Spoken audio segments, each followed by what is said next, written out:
नमस्कार प्यारे साथियों, फिर से स्वागत है आपका अपने YouTube channel the learners hub में। हाजिर हूँ मैं आपके सामने आज का क्विज लेके। ये क्विज आपको हमारे Telegram channel the learners hub official में मिलेगा, जिसका आईडी है the learners hub 2022। Link description में भी है, हमारे इंस्टाग्राम चैनल की भी, जिसमें डेली करंट अफेयर्स डलता है।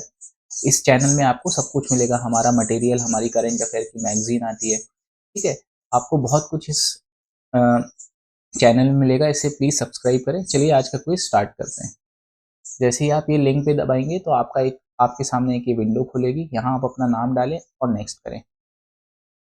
चलिए तो पहला क्वेश्चन स्टार्ट करते हैं। क्वेश्चन पढ़ते हैं। Dishonest vendor sells his groceries using weight that are 20% less than the actual weight and makes a profit of 20%। देखिए क्वेश्चन ये कह रहा है कि एक बेईमान है, विक्रेता है, जो अपनी, पहली बात तो 20% वजन कम दे रहा है। मान लीजिए अगर वो 1 किलो मतलब 1000 ग्राम अगर बेच रहा है, एक्चुअल में वो बेच रहा है 800 ग्राम, ठीक। और फिर वो जो कॉस्ट प्राइस है उस पे 20% का लाभ भी कमा रहा है। मतलब उसने बोला कि भाई मैं 1000 मतलब 1000 रुपये में बेच रहा हूँ, मतलब 1000 रुपये ने अगर उसने खर्च किए खरीदने में, तो वो 1200 में भी बेच रहा है, और प्लस 800 ग्राम भी बेच रहा है, ठीक है। तो उसका कुल लाभ कितना हुआ? देखिए यहाँ पे दो चीजें हो रही है। पहली बात तो वेट जो है वो कम बेच रहा है, मतलब कितना बेच रहा है एक्चुअल, 800 ग्राम। और प्रॉफिट भी कितना कर रहा है, 20%, ठीक। दो चीजें हैं, ठीक है। लेट हम मान लेते हैं कि कॉस्ट प्राइस क्या होनी चाहिए, 1 रुपए पर ग्राम, ठीक। मान लो वो 1 किलो चीज खरीद के लेके आया, तो उसको टोटल खर्च कितना करना पड़ा, 1000 रुपीज, ठीक है। भाई 1 किलो मतलब 1000 ग्राम। अब मान लो मैं गया उसके पास, मैंने बोला भैया मुझे 1 किलो ये पूरा दे दो। उसने बोला भैया मैं आपको 1.2 रुपीज पर ग्राम में बेचूंगा। उसने मेरे से पैसे कितने लिए, 1200 रुपये, ठीक। लेकिन एक्चुअल में मुझे वजन कितना दिया, 800 ग्राम। मतलब 200 रुपये या 200 ग्राम अभी भी उसके पास बचा है, जो उसे वो बेच सकता है, ठीक। देखिए यहाँ पे टोटल प्रॉफिट ये हुआ, पहली बात तो ये 200 बच गए उसके पास, और ये 200 उसने एक्स्ट्रा लिए, ठीक। उसके पास कितने हो गए, 400 रुपये। उसने एक्चुअल में खर्च कितने किए, ये 800 ग्राम बेचने के लिए, 800 रुपये, ठीक। इंटू 100, यही प्रॉफिट होता है। डिफरेंस मतलब SP minus CP upon CP, यही प्रॉफिट, इंटू 100, यही प्रॉफिट परसेंटेज होता है। ये गया 1/2, 1/2 मतलब कितना, 50%। आया सबको समझ में? चलिए आगे बढ़ते हैं। आप कमेंट सेक्शन में ज़रूर बताइएगा आपको ये ट्रिक्स वगैरह कैसी लगती है, और भी हमारे पुराने वीडियोज़ हैं उनको ज़रूर देखिए, आपको बहुत फ़ायदा मिलेगा। चलिए आगे बढ़ते हैं। ये बोल रहा है A and B can do a piece of work in 15 days. B और सी उसी काम को 10 दिन में कर सकते हैं, और ए और सी उसी काम को 12 दिन में कर सकते हैं। हमको तीनों का निकालना है। चलिए देखिए तो बहुत बढ़िया है।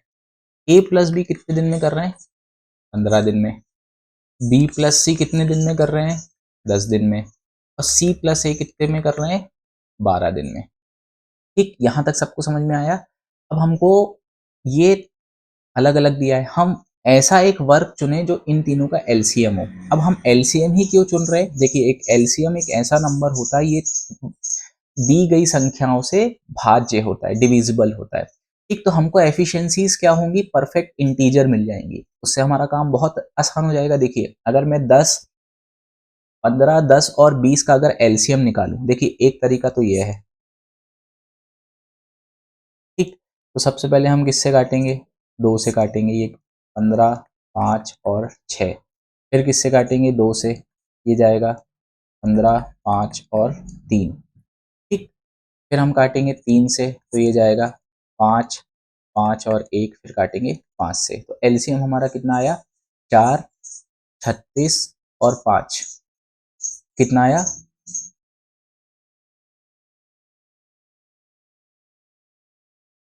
6 5 से 30, सॉरी 4 3 से 12, 12 5 से 16, एलसीएम हमारा कितना आया, 60, ठीक। एक तो ये तरीका हो गया। दूसरा तरीका अगर मैं समझूं, तो देखिए एलसीएम होता क्या है, एलसीएम एक ऐसा नंबर होता है, बहुत छोटी सी छोटी संख्या होती है, जो ये तीनों नंबर से क्या हो, डिविजिबल हो। ठीक है, डिविजिबल हो, अगर डिविजिबल है इसका मतलब ये होगा कि जो बड़ी संख्या होगा, ठीक है, या तो वो होगा या उसका मल्टीपल होगा। देखिए अगर सबसे पहले अगर मैं 15 की बात करूं तो 15 इन तीनों से डिविजिबल है, नहीं है। ठीक, 15 30, 30 इससे इससे नहीं है, इसका मतलब 30 का 2 गुना करो 60, तो 60 ही तीनों से हो गया, तो एलसीएम कितना आया 60। ठीक, तो ये मैंने मान लिया वर्क। भाई मैं 100 यूनिट्स भी मान सकता था लेकिन उसमें कैलकुलेशन कठिन हो जाती। अब देखिए ये ए प्लस बी एक दिन में कितना काम कर रहे हैं, अगर 15 दिन में 60 यूनिट ऑफ वर्क कर रहे हैं तो एक दिन में कितना कर रहे होंगे, 15 इंटू 4, मतलब 60 डिवाइड बाई 15 मतलब कितना 4 यूनिट्स। ये कितने यूनिट्स कर रहे होंगे 6, और ये कितने यूनिट्स कर रहे होंगे 5। ठीक, एक दिन में ए प्लस बी प्लस सी मतलब ट्वाइस ए प्लस बी प्लस सी कितना काम कर रहे हैं, 11 और 5 15।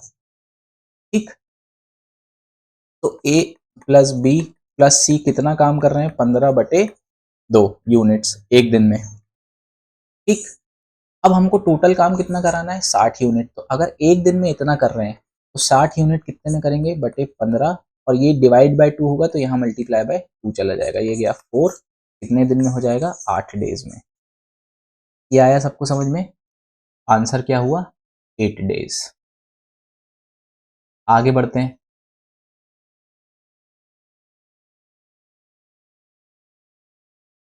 The average age of A and B is 20। देखिए औसत आयु ए और बी की कितनी है, ये है 20। ठीक है, अगर ए को सी से रिप्लेस किया जाता है तो एवरेज कितना हो जाएगा 90, मतलब सी प्लस बी बाई 2 कितना है 19।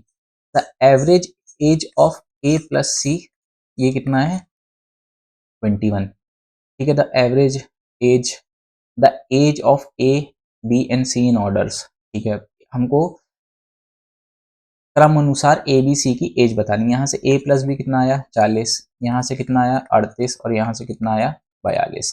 इन सबको ऐड करें तो ये क्या आएगा, ट्वाइस ए प्लस बी प्लस सी कितना आएगा, ये हो गया 40 प्लस 40 80 और 120। तो कुल मिला के ए प्लस बी प्लस सी कितना आया 60। अब मुझे बी प्लस सी मालूम है कितना है 38, इसमें से माइनस कर दूंगा ए, 60 माइनस 38 कितना आएगा 22। ठीक, अब मेरे ऑप्शन क्या क्या बचे, सी और डी। एक बार अब मेरा ए आ गया तो यहाँ से सी आ जाएगा, सी मेरा 42 है तो सी कितना हुआ 20। अब ऑप्शन चेक करने की ज़रूरत ही नहीं है, मैं डायरेक्ट इसको सी लगा देता हूँ और आगे बढ़ते हैं। क्वेश्चन क्या कह रहा है, candidate who scores 30 marks fails by 10 marks. देखिए एक उम्मीदवार जिसके 30% अंक आते हैं टोटल में से, वो 10 मार्क्स से फेल हो जाता है मतलब। ठीक है, और एक दूसरा उम्मीदवार जिसके 40% अंक आते हैं वो 15% से ज़्यादा हो रहा था। देखिए अगर मैं 30% ऑफ टोटल मार्क्स यहाँ लिखूँ, यहाँ पे ये पासिंग मार्क्स होंगे और यहाँ पे क्या है 40%, ये यहाँ से कितना है माइनस 10 नंबर। ठीक, और यहाँ से ये क्या है प्लस 15 नंबर। ठीक, तो मेरा जो भी यहाँ पासिंग परसेंटेज है वो क्या होगा, मतलब अगर ये इन दोनों की बात करूं तो यहाँ पे क्या हो रहा है 10% का अंतर आ रहा है, और ये जो 10% है ये क्या बता रहा है 25 मार्क्स, या इसको मैं मार्क्स लिख देता हूँ।